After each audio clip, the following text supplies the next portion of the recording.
आज का हमारा टॉपिक है परमिशंस का। कि जो आपने देखा होगा एप्लीकेशन के अंदर कोई सेंसिटिव जब आप चीज़ को एक्सेस करने लगते हो, लाइक कोई मीडिया है या माइक है, कैमरा है, तो उसको जब आप एक्सेस करते हो तो आपके सामने एक डायलॉग आता है अलो करने का। मोस्टली आपने वो देखा होगा लोकेशन सर्विस के लिए, जब जीपीएस ऑन होता है और लोकेशन का आपको चाहिए होता है तो तब वो आता है कि आप अलो करते हैं उसको और फिर वो एक्सेस मिलती है। अगर आप उसे अलो ना करें तो उस ऐप को एक्सेस नहीं मिलती, उसकी जो भी परमिशन उसने रिक्वायर की होती है।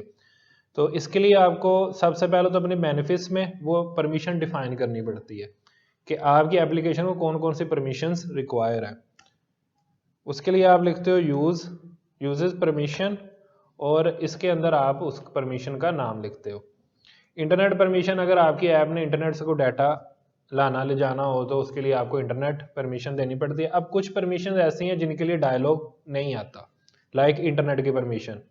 आपने कभी इसका डायलॉग नहीं देखा होगा एंड्रॉयड ऐप के अंदर कि इंटरनेट के कोई परमिशन मांग रही हो ऐप कि उसे इंटरनेट से डाटा लाने ले जाना रिक्वायर है, लेकिन ये आपको ऐप की डिटेल में नज़र आता है कि कौन कौन सी परमिशंस इस ऐप को मिली हुई हैं इंटरनेट की। और उसके बाद अगर रिकॉर्ड ऑडियो की हम करें तो उसके लिए आपको वो डायलॉग, वो परमिशन रिक्वायर होगी यूज़र से। तो एक तो पहले तो आपको यहाँ पर ऐड करना है, ठीक है। उसके बाद वो जो डायलॉग आता है उसके लिए आपको आगे फिर कोड लिखना है। जो सेंसिटिव परमिशंस हैं उनके लिए आपको ये रिक्वायर होता है, अदरवाइज ये नहीं रिक्वायर होता। सब परमिशंस के लिए रिक्वायर है, जैसे मैंने बताया इंटरनेट के लिए ये रिक्वायर नहीं है, आपने अगर सिर्फ इंटरनेट की परमिशन लेनी हो। लेकिन अगर आपने रिकॉर्ड ऑडियो की या लोकेशन की आपने एक्सेस लेनी है तो आपको ये रिक्वायर है। उसके लिए सबसे पहले आपने परमिशन डिफाइन करनी होती है, उसको चेक करना होता है कि ये परमिशन मिल चुकी है कि नहीं, क्योंकि वो डायलॉग आपने देखा होगा एक दफ़ा ही आता है। अगर यूज़र अलो कर दे उसके बाद दोबारा वो डायलॉग नहीं आता, सिर्फ वो लोकेशन के केस में आता, बाकी परमिशंस के केस में वो नहीं आता। तो उसके लिए आप लिखते हो context compat dot check self permission. इसको दो पैरामीटर चाहिए होते हैं इस मेथड को। एक तो कॉन्टेक्स्ट चाहिए होता है, तो मेन एक्टिविटी डॉट दिस या जो भी आपकी एक्टिविटी जिसमें भी आप लिख रहे हो, और उसके बाद आप परमिशन बताते हो कि कौन सी परमिशन है। यहाँ पर हमने बताया manifest dot permission dot record audio, same वही परमिशन हमने यहाँ पर बताई है। तो ये आपको एक इंटीजर रिटर्न करता है। फिर इसके बाद आप इसको चेक करते हो, इफ के साथ आप इसको चेक करोगे। If permission not equal to package manager dot permission granted, ये चेक कर रहा है कि इसने जो इंटीजर रिटर्न किया है उसके अगेंस्ट चेक कर रहा है कि ये परमिशन इसको मिली है या नहीं मिली, ग्रांट हुई है कि नहीं हुई। ठीक है, ये चेक कर लिया। अगर वो नहीं है तो फिर रिक्वेस्ट की जाएगी परमिशन के लिए, वो जो यूजर को डायलॉग शो होगा, वो जो यूजर को डायलॉग शो होता है उसका कोड ये है। इसमें आप क्या लिखते हो, activity compact dot request permissions, और इसके अंदर उसी तरह से कॉन्टेक्स्ट पास करना है। और दूसरा पैरामीटर इसका होता है स्ट्रिंग की अरे, न्यू स्ट्रिंग अरे। और इस तरह आप लिख सकते हो वैल्यूज भी उस अरे के अंदर कौन कौन सी वैल्यूज होंगी। और तीसरा होता है रिक्वेस्ट कोड, ये आप अपनी मर्जी से कोई भी इंटीजर रख सकते हो, लेकिन बेस्ट वे ये है कि आप इसके लिए एक कांस्टेंट डिक्लेयर करो। लाइक इसमें आप बनाओगे पब्लिक स्टैटिक फाइनल इंट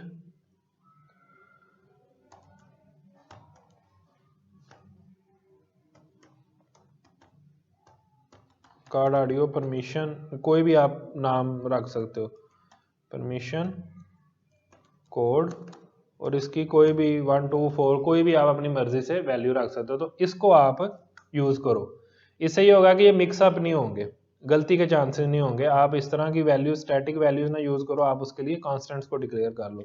ये हमने खुद डिक्लेयर किया है और खुद यहाँ पर लिख दिया रिकॉर्ड ऑडियो परमिशन कोड। तो ये रिक्वेस्ट कोड साथ भेजना होता है, क्योंकि अगर आपने मल्टीपल परमिशंस के लिए रिक्वेस्ट की है तो फिर कैसे पता चलेगा कि जो रिस्पॉन्स आया वो किस परमिशन के लिए आया, तो इस कोड से पता चल जाता है।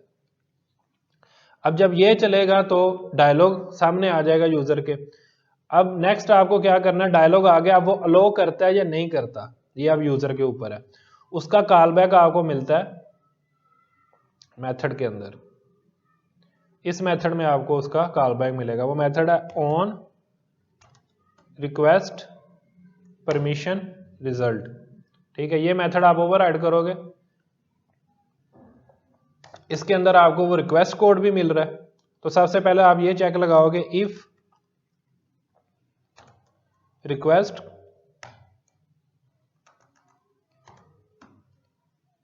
कोड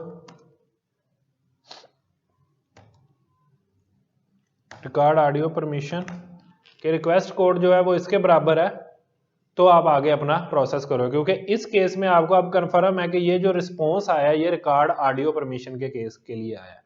ठीक है, जो कोड हमने वहां पर रखा था। और इसके अंदर आप फिर लिखोगे, आपको एक बुलियन बना सकते हो या इफ में डायरेक्ट भी लिख सकते हो। इफ, क्योंकि यूजर ग्रांट भी कर सकता है और नहीं भी कर सकता, तो इस चीज को आप नेक्स्ट चेक करना है। ये हैं ग्रांट रिजल्ट्स आपको मिलते हैं। ये भी एक अरे है। सबसे पहले आप चेक करते हो कि इस अरे में कुछ मिला भी है, इनको डिफेंसिव चेक्स कहते हैं। Dot length greater than 0।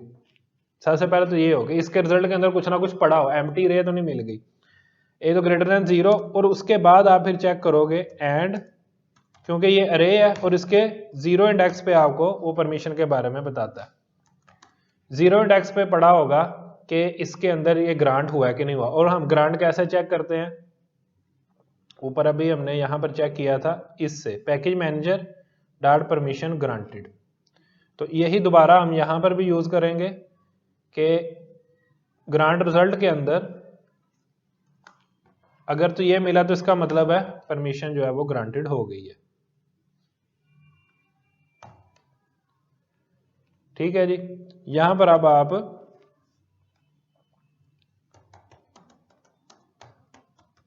Further process कर सकते हो जो भी आपने करना है। अगर आपको, जैसे यहां पर हमने किया था रिकॉर्डिंग के लिए, ऑडियो के लिए, तो यहां पर आप ऑडियो रिकॉर्ड करने का कोड लिख सकते हो। और एल्स में आप टोस शो करवा सकते हो कि जी परमिशन रिक्वायर है, इस परमिशन के बगैर फर्दर आगे काम नहीं हो सकता। व्हाट्सएप में भी अगर आप देखो तो अगर आप परमिशन नहीं देते तो फिर जब भी आप कॉल करोगे या ऑडियो रिकॉर्ड करने की कोशिश करोगे वो आपसे परमिशन रिक्वायर करेगा। ये चीज़ आप टेस्ट भी कर सकते हो। आप एप्लीकेशन के उसमें जाओ, इंफॉर्मेशन में जाओ, किसी भी ऐप की ऐप इन्फो के अंदर जाओ, तो वहां पर परमिशन का जो सेक्शन होगा ना उसके अंदर सारी परमिशंस आ रही होंगी कि कौन कौन सी अलाउ कर दी गई हैं। उनमें वो टॉगल बटन होते हैं, आप उनको बंद भी कर सकते हो। ठीक है, अगर आप उनको बंद कर दोगे तो वापस जब आप ऐप चलाओगे वो दोबारा से परमिशन रिक्वायर करेगा। तो इसलिए ये चेक हमें लगाना पड़ता है यहाँ पर कि हर दफा पहले चेक किया जाए कि वो परमिशन ग्रांट है या नहीं। अगर नहीं ग्रांट हुई है तो रिक्वेस्ट का कोड एग्जीक्यूट होगा, और अगर ग्रांट हो गई है तो एल्स में आप डायरेक्टली यहां पर ही फर्दर प्रोसेस कर सकते हो। ठीक है, अब क्लियर हो गया परमिशन का क्या काम है कि सबसे पहले तो आप परमिशन का इंटीजर एक लो कि कौन सी परमिशन आप लेने जा रहे हो सेल्फ चेक के लिए। ठीक है, उस परमिशन को चेक किया कि ये ग्रांट हुई है कि नहीं हुई। अगर ये ग्रांट नहीं हुई तो फिर रिक्वेस्ट करो परमिशन के यूजर से, और अगर हो गई है तो फर्दर प्रोसेस कर लो। अगर यूजर अलाउ कर देता है तो ये मेथड कॉल होगा। यहां पर भी आपने चेक कर लिया सबसे पहले तो कि जिसके लिए किया गया था रिक्वेस्ट कोड जो भेजा गया था वही रिक्वेस्ट कोड मिला, और उसके बाद आपने ग्रांट को दोबारा से चेक किया कि अगर मिल गई है ठीक है, नहीं मिली तो आप एरर मैसेज है या जो भी टोस वगैरह आप शो करवा सकते हो, एरर टोस्ट या मैसेज जो भी आप यहाँ पर करना चाहो, कोई डायलॉग शो करवाना चाहो तो आप यहाँ पर उसको करवा सकते हो। ठीक है, ये क्लियर हो गया। इसकी आप प्रैक्टिस कर लो, कोड मैं ब्लॉग पे भी इसका रख